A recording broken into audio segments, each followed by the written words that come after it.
Hey guys, Thomas Casella Jr. here, aka Mustached Tom, here to view Criminal. Now, I don't know necessarily if this movie was a reboot. When I saw it, it said 2016 next to it, so I assumed that it might be some sort of reboot, but I'm not 100% sure about that. Anyways, we begin this movie with Ryan Reynolds playing this guy who's going through some stealing stuff, and he gets killed pretty early on in the movie. That's not really much of a spoiler.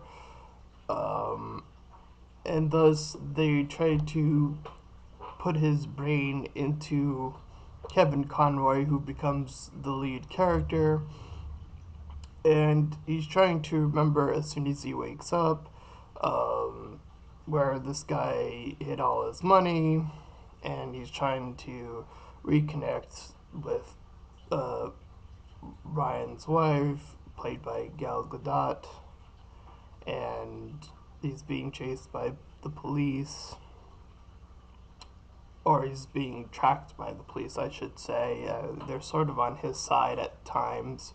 It's a bit odd, as sometimes they trying to track him to like beat him down. Sometimes they're like, "Oh, join us," or "We're trying to help you." Stuff of that nature. They're bad guys who are trying to do nuke stuff and really big stuff. And even though the stakes do get high, I feel like half of the movie does start to build up, but the other half of the movie is just sort of eh. So that is a bit unfortunate. I did enjoy some parts of this movie, but other parts it felt like the acting was a bit choppy. Some of the cuts were a bit choppy. Some of the motivations were a bit choppy. It just felt like a really half baked film in a lot of areas. And sometimes it uses certain elements to its advantage, like some of the music does ramp up at certain times, and when it doesn't at other times it fits. Like this one time when Kevin is like beating up a bunch of guys, like it doesn't have any music, and it just, I guess it's supposed to be meant to like signal that he's doing some really dark stuff, and I can see how that could work. But there are other times where there is no music and it doesn't work, like when the nuke goes off at some point, the second one where it actually is gonna like do something potentially. There's no music there, so there's no, it doesn't feel like there's any tension, and then I end up just finding out that oh, the nuke's gonna end up going back where it came from anyways. So um, move all that anyways. I felt like the memory stuff was handled like most memory stuff.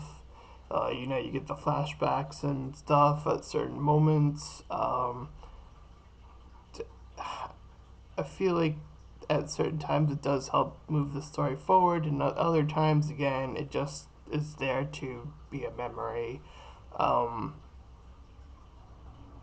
and with the way the beginning of the movie is, I felt like they could have either cut that out completely or moved it somewhere else in the movie.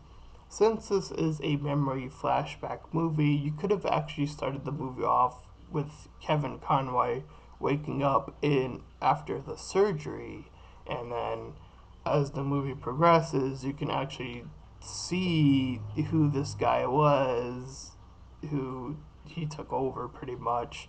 Um, and you could have had all those parts from the beginning sort of come back somewhere in the middle or something. That could have been another interesting way of handling it.